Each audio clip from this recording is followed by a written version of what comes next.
تفضل. السلام عليكم ورحمة الله وبركاته. Waalaikumsalam warahmatullahi. Waalaikumsalam warahmatullahi wabarakatuh. Waalaikumsalam warahmatullahi wabarakatuh. الحمد لله Waalaikumsalam. وكفى Waalaikumsalam warahmatullahi وسلام wabarakatuh. على عباده الذين اصطفى وبعد. Alhamdulillah, Syekh membuka dengan hamdalah kajian kita pada malam hari ini. Fadhal, Syekh. وأشهد أن لا إله إلا الله وحده لا شريك له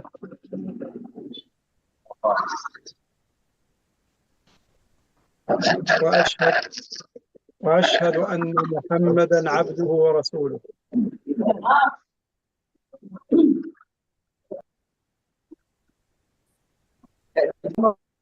أما بعد أيها الأحباب الكرام، همم وقمم. لقد كان الصحابة رضي الله عنهم والتابعون والصالحون في كل زمان ومكان من ذوي الهمم العالية.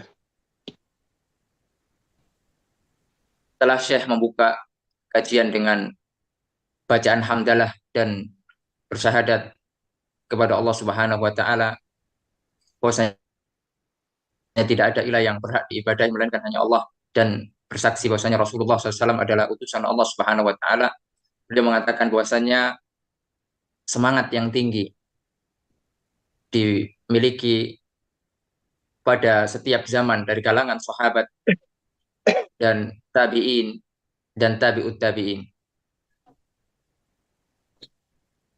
فانظروا إلى رسول الله صلى الله عليه وسلم كيف كان يقيم الليل حتى تتورم قدماه فيسأل عن ذلك فيقول أفلا أحب أن أكون عبدا شكورا. Dan kita tidaklah melihat bagaimana perilaku Rasulullah Shallallahu Alaihi Wasallam. Beliau sangat luar biasa di dalam beribadah kepada Allah Subhanahu Wa Taala di dalam salat malamnya, dan beliau mengatakan, apakah aku tidak mau menjadi hamba yang bersyukur, padahal kakinya beliau sampai bengkak karena seringnya beliau melakukan salat malam. وفي يوم من الأيام قام النبي صلى الله عليه وسلم فحثهم على الصدقة والتصدق في سبيل الله. قال الراوي: فمن كان معه مال تصدق، ومن لم يكن معه مال آجر نفسه وتصدق. ومعنى الحديث أن النبي صلى الله عليه وسلم بين لهم أجر الصدقة وفضلها، فتسارعوا إلى الصدقة في سبيل الله. الفقراء الذين ليس معهم مال ذهبوا إلى السوق يحملون للناس المتاع بالأجرة،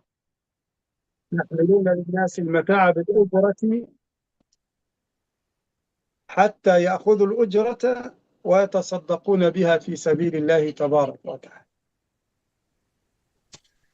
Rasulullah Shallallahu Alaihi Wasallam pernah berdiri memotivasi para sahabatnya. Beliau mengatakan, bersedekahlah kalian. Barang siapa yang punya harta, maka sedekahlah dengan harta. Barang siapa yang tidak memiliki harta, dia dalam keadaan fakir, maka pergilah ke pasar, jadilah tukang panggul, sehingga dia mendapatkan bayaran sebagai tukang panggul. Kemudian dengan bayaran tersebut, dia bersedekah. ولذلك يقول ربنا تبارك وتعالى: يا يحيى خذ الكتاب بقوة، أي خذ أوامر الله عز وجل بحزم ويقين، ولا تتكاسل عن أداء أوامر الله. Oleh karenanya, Allah Subhanahu wa taala berfirman di dalam Al-Qur'an, ya Yahya khudil kitaba biquwwah. Wahai Yahya, ambillah kitab ini dengan kuat. Apa artinya? Yaitu jalankanlah perintah Allah Subhanahu wa taala dengan sungguh-sungguh dengan penuh kesungguhan dan jangan pernah bermalas-malasan dalam melaksanakan perintah Allah Subhanahu wa taala. ويقول ربنا تبارك وتعالى يا أيها الذين آمنوا ادخلوا في السلم كافة أي خذوا الإسلام كله لا تأخذون بعضه وتتركون بعضه. Allah Subhanahu wa taala berfirman, "Ya ayyuhalladzina amanu udkhulu fis-silmi kafah." Wahai orang-orang yang beriman, masuklah ke dalam agama ini secara kafah. Artinya apa? Jangan ambil yang enak-enak saja kemudian meninggalkan yang tidak enak. Mengambil sesuai hawa nafsunya. ومن الناس اليوم من يأخذ بعض الإسلام دون بعض فتراه يطبق الإسلام في العبادات ولا يطبقه في المعاملات. Dan sebagian kaum muslimin pada hari ini mengambil agama Islam itu hanya setengahnya saja. Mereka hanya menerapkan Islam di dalam hal-hal ibadah. Sholat, zakat, puasa. Akan tapi mereka tidak mengamalkan Islam di dalam muamalah, dalam hal jual beli. Mereka meninggalkan syariat Islam.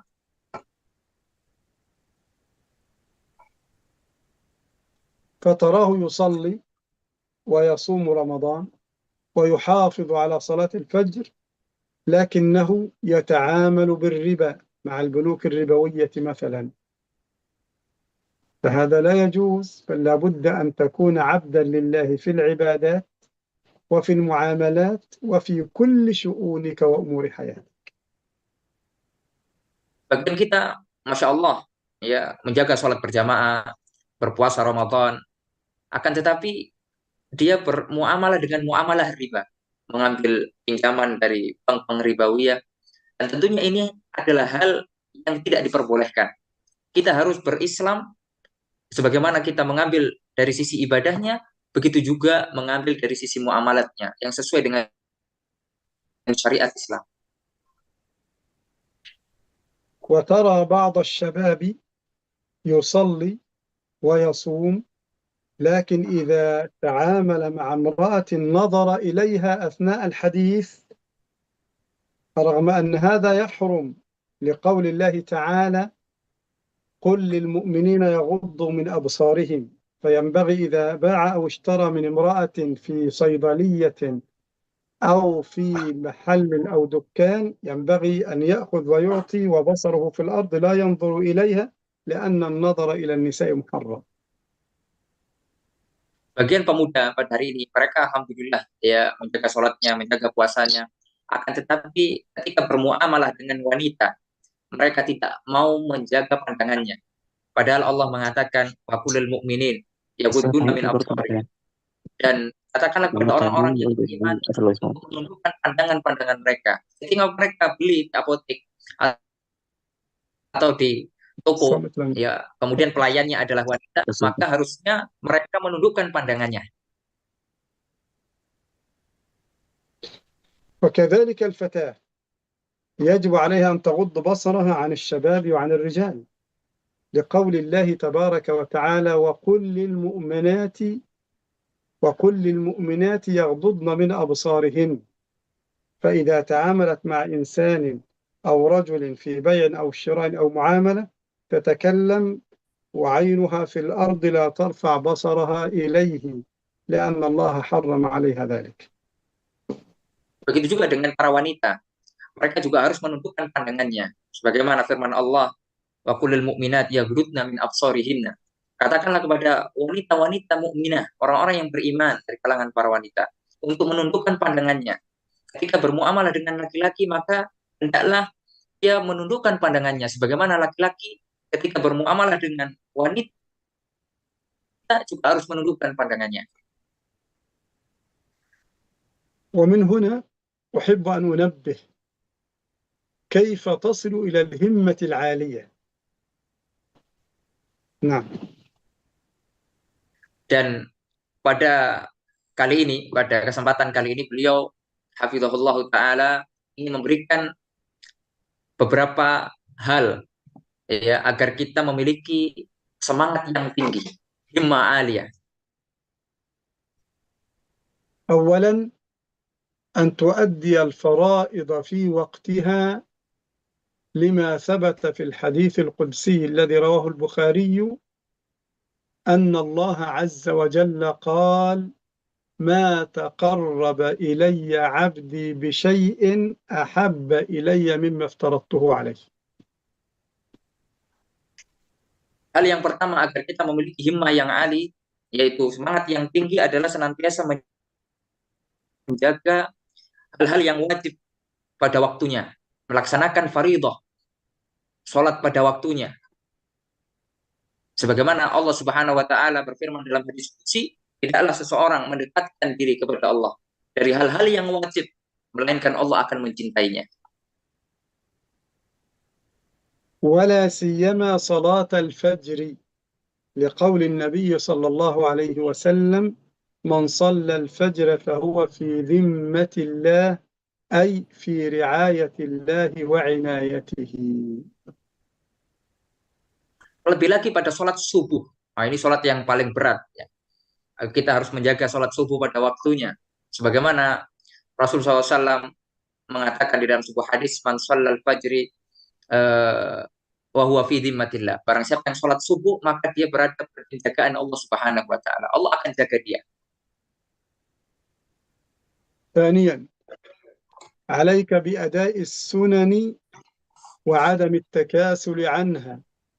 سنة الصبح ركعتان قبلها، سنة الظهر 4 قبلها وركعتان بعدها، سنة العصر 4 قبلها بين الأذان والإقامة، سنة المغرب ركعتان بعدها، سنة العشاء ركعتان بعدها. Kemudian yang kedua, jangan malas untuk mengerjakan sunnah rawatib, yaitu 2 rakaat sebelum subuh, 2 rakaat sebelum zuhur, dan 2 rakaat setelah zuhur, 4 rakaat sebelum asar, 2 rakaat setelah maghrib, dan 2 rakaat setelah isya, atau yang disebut dengan sunnah rawatib. ثالثا قيام الليل الذي سبق به الصالحون غيرهم إلى الله. Kemudian yang ketiga, kita senantiasa menjaga sholat malam, yang mana itu adalah kebiasaan orang-orang soleh terdahulu, yang mana dengan itu mereka mendahului kita untuk menuju Allah Subhanahu wa taala. فقد وصف لنا النبي صلى الله عليه وسلم قصورا عالية في الجنة يرون منها أهل الجنة فسئل عنها لمن يا رسول الله فقال لمن ألان الكلام أي كان كلامه لينا مع الناس وليس شديدا، ألان الكلام وأطعم الطعام أي تصدق، وبات قائما والناس نيام أي أقام الليل كل ليلة. الحديث قال رسول الله صلى الله عليه وسلم إن في الجنة غرفا يرى ظاهرها من باطنها وباطنها من ظاهرها. قلنا لمن هي يا رسول الله؟ قال لمن ألان الكلام وأطعم الطعام وبات قائما والناس نيام. Dan Rasulullah Shallallahu Alaihi Wasallam memberikan gambaran balasan bagi orang-orang yang mengerjakan qiyamul lail, yaitu di dalam sebuah sabdanya beliau mengatakan orang-orang akan mendapatkan istana yang tinggi nanti di surga. Bagi siapa? Yaitu orang-orang yang senantiasa perkataannya lembut. Kemudian yang kedua, senantiasa memberikan makan kepada orang yang membutuhkan. Kemudian yang ketiga, senantiasa menjaga sholat malamnya. Dan hadis ini sahih dari Rasulullah SAW. وبعض الفتيات يصلين ويحافظن على الصلاة ولكنها لا تلبس الحجاب الإسلامي الذي أمرها الله عز وجل به. Dan sebagian para pemudi, ya, wanita-wanita muslimah, mereka senantiasa masya Allah menjaga sholat malamnya. Akan tapi mohon maaf, mereka tidak menjaga hijabnya. Mereka ketika keluar tidak mengenakan hijab yang syar'i, tidak menggunakan jilbab yang diperintahkan oleh Allah Subhanahu wa taala. وبعض النساء تلبس ملابس ضيقة وتغطي شعرها وتظن أنها محجبة. Bagian wanita yaitu memakai hijab, akan tapi sangat sempit sekali, ya, dan itu mereka sudah menganggap bahwasanya itu adalah hijab, padahal hakikatnya itu bukan hijab. الحجاب الإسلامي الصحيح يتصف بصفات. أولا أن يكون فضفاضا واسعا، فلا يصح أن يكون بنطالا ولا جيبة ولا بلوزة، وإنما هو فضفاض واسع لا يحجم جسم المرأة. هذا هو الشرط الأول. Hijab Islami ada syarat-syaratnya. Di antaranya yang pertama adalah yaitu menjulur, ya, kemudian luas, tidak ketat, tidak membentuk lekukan tubuh. Itu yang pertama. الشرط الثاني ألا يكون الحجاب مزركشا ولا ملونا ألوانا تجذب أنظار الرجال إليها، كأن يكون أسود أو أزرق أو لونا قاتما لا يجذب أنظار الرجال إليها. Kemudian syarat hijab yang kedua adalah tidak bercorak yang mana corak tersebut membuat pandangan orang tertuju kepada dia. Ya, misalnya warna-warna yang terang, ya, harusnya memakai warna-warna yang gelap seperti hitam dan yang lain sebagainya. الشرط الثالث ألا تضع عطرا على حجابها إذا خرجت، لأن النبي صلى الله عليه وسلم نهى أن تتعطر المرأة إذا خرجت ومرت على الرجال. فعند الترمذي بسند حسن أن النبي صلى الله عليه وسلم قال: إن المرأة إذا استعطرت أي وضعت طيبا فمرت على قوم ليشموا رائحتها فهي زانية والعياذ بالله. Dan kemudian syarat yang ketiga, tidak boleh di dalam hijab tersebut, dalam pakaian tersebut diberi minyak wangi, terlebih ketika dia keluar dari rumahnya dan kemudian berjalan melewati kaum laki-laki. Sebagaimana hadis yang diriwayatkan oleh Tirmidzi, sesungguhnya wanita jika keluar kemudian dia memakai wangi-wangian, kemudian baunya itu dicium oleh laki-laki, maka dia seperti pezina. Waliyadu billah. ومن علو الهمة أن يجلس الإنسان مع زوجته وأولاده ولو يوما في الأسبوع يقرؤون كتابا في الدين يقربهم إلى الله تبارك وتعالى، أو في سيرة النبي الكريم صلى الله عليه وسلم، أو في العقيدة يقرؤون ويبين لأولاده ما في هذا الكتاب لكي يعلمهم دين الله. Di antara agar kita mendapatkan semangat yang tinggi dalam kehidupan ini adalah belajar bersama keluarga. Kita ambil satu kitab dalam urusan agama, kemudian kita pelajari bareng-bareng bersama-sama, lalu kemudian atau kita mempelajari sirah Nabi Muhammad SAW atau sirah orang-orang saleh.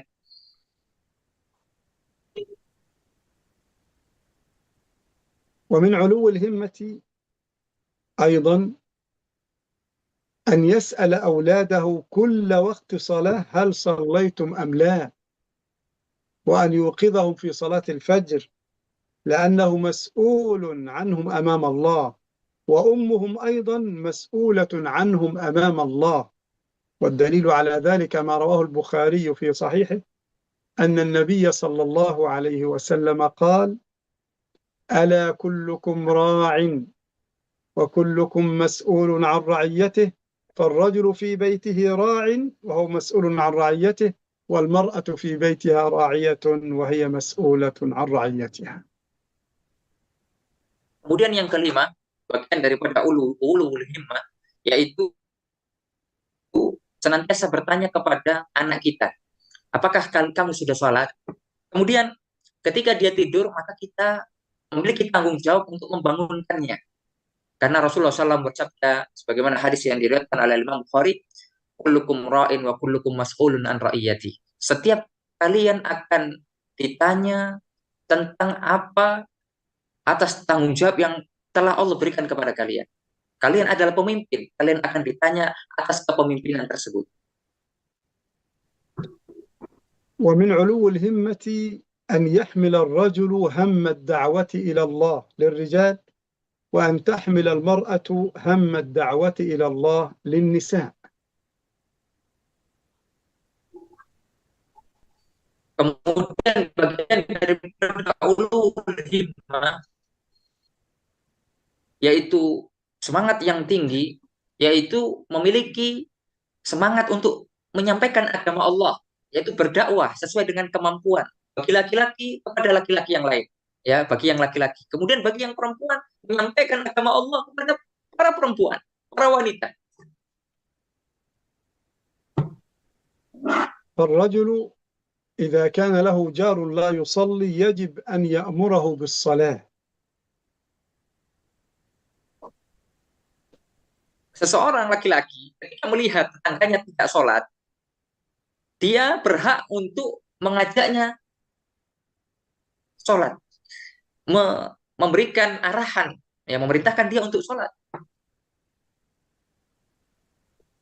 والمرأة إذا كانت لها صديقة لا تصلي يجب أن تأمرها بالصلاة ولو عبر الهاتف لأنها لو استمعت إلى كلامها وصلت فإنها ستأخذ مثل أجرها كلما صلت كتب الملك لها مثل صلاتها لقول النبي صلى الله عليه وسلم من دعا إلى هدى كان له من الأجر مثل أجور من تبعه لا ينقص ذلك من أجورهم شيئا.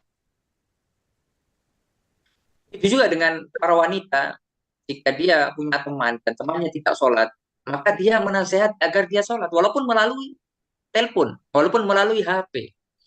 Ketika orang tersebut kemudian sholat yang awalnya tidak sholat, sholat karena dakwah kita, maka kita akan mendapatkan pahala. Sebagaimana sabda Nabi Muhammad SAW, man da'a ila huda, barang siapa yang menunjukkan kepada kebaikan, maka dia akan mendapatkan kebaikan itu tanpa mengurangi pahala orang tersebut. وكذلك من علو الهمة الدعاء لأن النبي صلى الله عليه وسلم قال الدعاء هو العبادة فعليك أن تدعو الله عز وجل أن يرزقك الفردوس الأعلى من الجنة. Di antara bentuk dari ulul himmah, semangat yang tinggi, yaitu senantiasa berdoa kepada Allah Subhanahu wa Ta'ala, terutama berdoa untuk minta surga yang tertinggi, Jannatul Firdaus. Sebagaimana Rasulullah SAW bersabda, ad-du'a wal ibadah, doa adalah ibadah kepada Allah Subhanahu wa Ta'ala, inti daripada ibadah kepada Allah Subhanahu wa Ta'ala. ومن علو الهمة أيضا أن تتعلم دين الله عز وجل لكي تعبد الله على بصيرة فلا بد أن تقرأ ولو كتابا واحدا في العقيدة والتوحيد ولو كتابا واحدا في الفقه ولو كتابا واحدا في الحديث ولو كتابا واحدا في سيرة النبي صلى الله عليه وسلم. Di antara bentuk juga ulul himmah yang ke-8 adalah agar senantiasa kita belajar agama Allah Subhanahu wa Ta'ala, agar kita beribadah di atas basirah, di atas ilmu. Kita mengambil satu kitab tauhid, kita belajar kitab tauhid, kita belajar kitab fikih, kita belajar kitab hadis, kita belajar sirah, sejarah Nabi Muhammad sallallahu alaihi wasallam. أيها الأحباب الكرام، نتوقف هنا إن شاء الله تعالى لنأخذ أسئلتكم واستفساراتكم، داعين الله عز وجل أن يلهمنا رشدنا وأن يوفقنا لما يحب ويرضى. فمن كان عنده سؤال أو استفسار في أي موضوع فليطرحه. Alhamdulillah kita telah usai dari materi inti yang telah disampaikan oleh Syekhuna. Ada sekitar 8 poin yang kami catat tentang himmah aliyah, dan saat ini kita masuk ke dalam sesi tanya jawab. Barang siapa yang punya pertanyaan, maka silahkan untuk bertanya secara langsung kepada Fadilatul Syekhina Hafidhahullah Ta'ala. Assalamualaikum ya Syekhuna. Kuntu ata'allamu udaris نعم. di Faunas di Indonesia ismuhu pencak silat ya Syekhuna. Summa ta'amal ma'ajini ya Syekhuna. Lakin min qabl la arif anana nata'amal ma'ajini ya Syekhuna. Ma ilajuhu hadha ya Syekh. Jazakallahu khairan.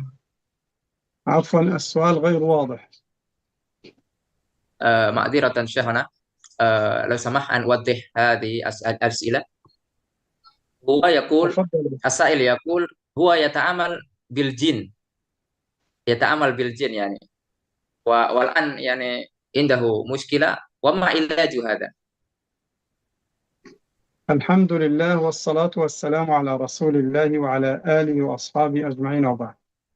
لا يجوز للإنسان أن يتعامل مع الجن أو أن يعالج بالجن أو أن يستعين بالجن، وإنما إذا أراد أن يعالج فعليه أن يقرأ القرآن والأحاديث والرقى الشرعية فقط، والله أعلم. Jadi pertanyaan dari penanya tadi adalah beliau ikut pencak silat yang tentunya di dalamnya ada perbuatan yang menyimpang, yaitu bekerja sama dengan jin. Maka beliau punya permasalahan di situ dan beliau menanyakan apa obatnya. Maka beliau menjawab bahwasanya bermuamalah dengan jin tidak boleh, haram hukumnya. Ya, dan bagaimana obatnya? Dengan Al-Qur'anul Karim, dengan hadis-hadis Nabi Muhammad SAW, dengan ruqyah syar'iyyah. Ahsanallahu ilaikum wa barakallahu fiik. Soal tsani ya Syekhana. Fi qaryati ja'a ra'is min Almania wa yada'u wa huwa ra'is an-Nasara ya Syekhana. Wa huwa yada'u qaryatina summa sara nasraniyan ya Syekhana. Mana situkum ya Syekhana di ad-da'wah ya Syekhana. هذا رجل نصراني يدعو المسلمين إلى النصرانية. نعم نعم. يا شيخنا. نعم.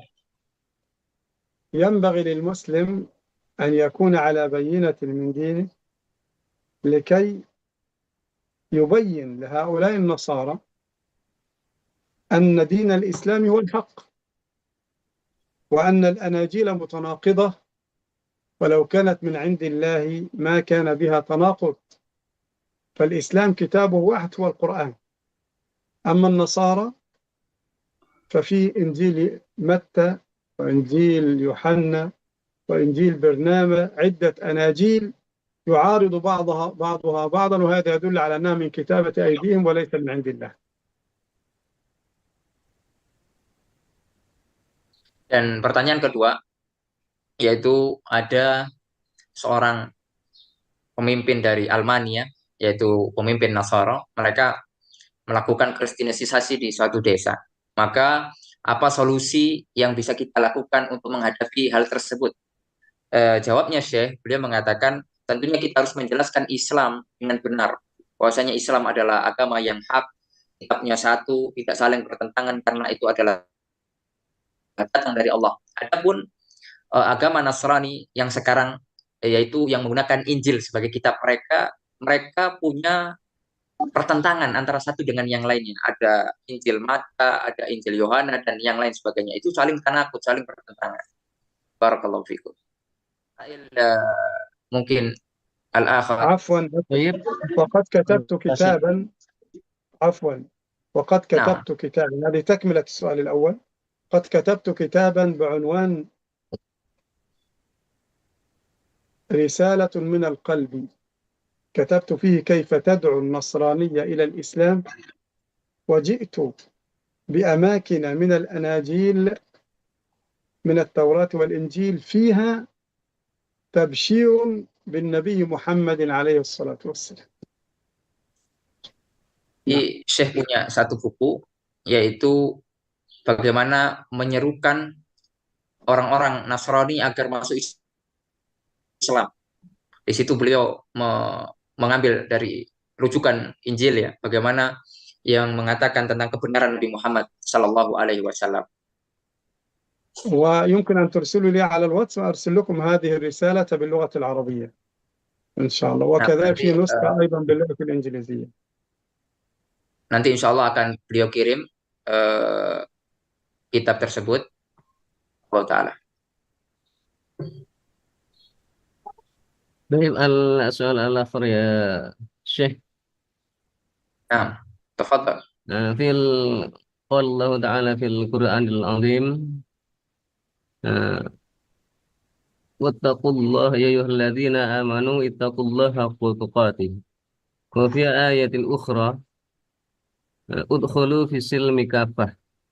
ولكن في آية أخرى أيضا قال الله تعالى فاتقوا الله ما استطعتم واسمعوا واطيعوا وأنفقوا خيرا لأنفسكم ومن يوق شح نفسه فأولئك هم المفلحون.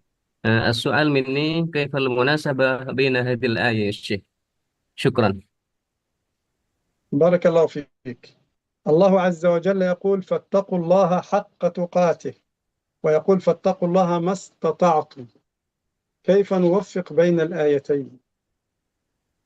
لا تعارض بين الآيتين، لأن الآية الأولى في سياق والآية الثانية في سياق آخر. فالآية الأولى فاتقوا الله ما استطعتم، فاتقوا الله حق تقاته، أي اتقوا الله عز وجل التقوى التي تليق به، فلا تعصي الله والله يراك، ولا تجادل في التقوى، بل عليك أن تتقي الله كما ينبغي. نعم. Nah, jadi munasabah ayat bertakwa kepada Allah dengan benar-benar takwa, kemudian bertakwa kepada Allah semampunya, itu adalah konteks yang berbeda. Ya, itu adalah konteks yang berbeda dan tidak bertentangan. Barakallahu fiik. أما الآية الثانية لحظة، أما الآية الثانية فاتقوا الله ما استطعتم، أي إن عجزتم عن أمر فافعلوا قدر استطاعتكم، فمن لم يجد الماء يتيمم، ومن لم يستطع أن يصلي قائما صلى جالسا، فهذا على قدر استطاعته. نعم. Jadi takwa yang pertama adalah ketika kita dalam keadaan mampu. Kemudian takwa yang kedua, fattaqullaha mastata'tum, ketika kita dalam keadaan udzur. Contoh, ketika tidak ada air, maka kita tayamum. Contoh, ketika kita tidak bisa sholat dalam keadaan berdiri, maka kita sholat dalam keadaan duduk.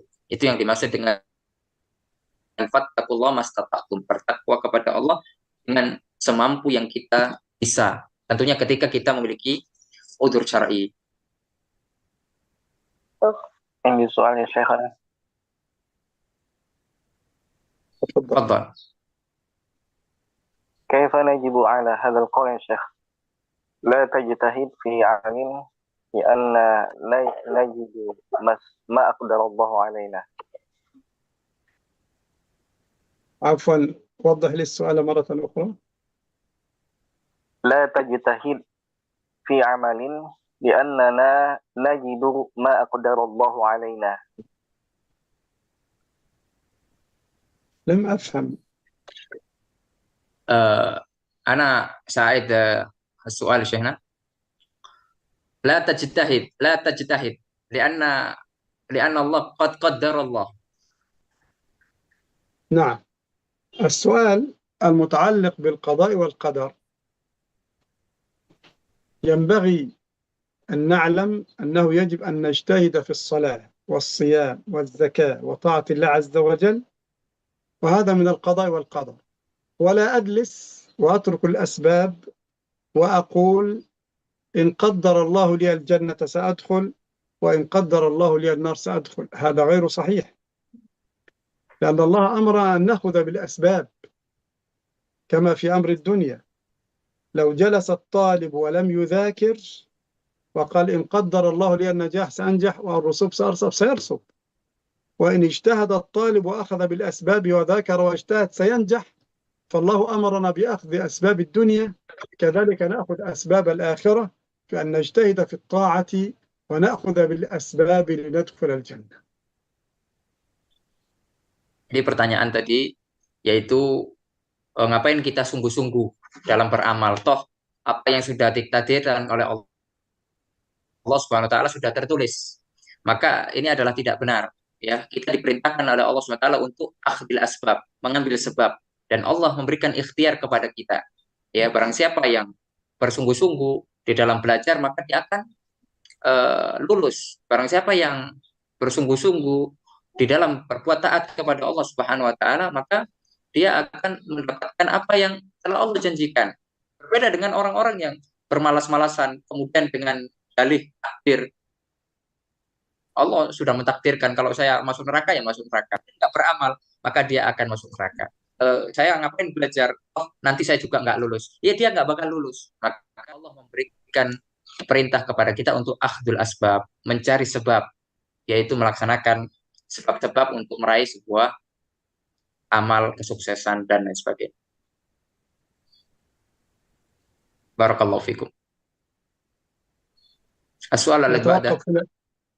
بارك الله فيك. نكتفي إن شاء الله بهذا القدر، وأسأل الله الكريم رب العرش العظيم أن يحفظكم ويرعاكم. اللهم اغفر لنا ذنوبنا آمين وإسرافنا في أمرنا وثبت أقدامنا وانصرنا على القوم الكافرين. اللهم انصر المسلمين في فلسطين وانصرهم على اليهود الغاصبين المعتدين. اللهم اشف مرضانا ومرضى المسلمين وارحم موتانا وموتى المسلمين واشف مرضانا ومرضى المسلمين واقض الدين عن المدينين وفرج هم المهمومين برحمتك يا أرحم الراحمين. وصلى اللهم على محمد وعلى آله وصحبه أجمعين. والسلام عليكم ورحمة الله وبركاته. وعليكم السلام ورحمة الله وبركاته. خيرا يا شيخنا على هذه النصيحة القيمة النافعة لنا جميعا. نسأل الله تعالى أن يوفقنا لما يحب ويرضى. نختتم هذا المجلس بدعاء كفارة المجلس. سبحانك اللهم وبحمدك أشهد أن لا إله إلا أنت أستغفرك وأتوب إليك. والسلام عليكم ورحمة الله وبركاته. Waalaikumsalam. الله خير شيخ. Waalaikumsalam warahmatullahi wabarakatuh. يا شيخنا جزاك الله خير. Barakallahu fiik. بارك الله La ilaha illallah. Assalamualaikum warahmatullahi wabarakatuh.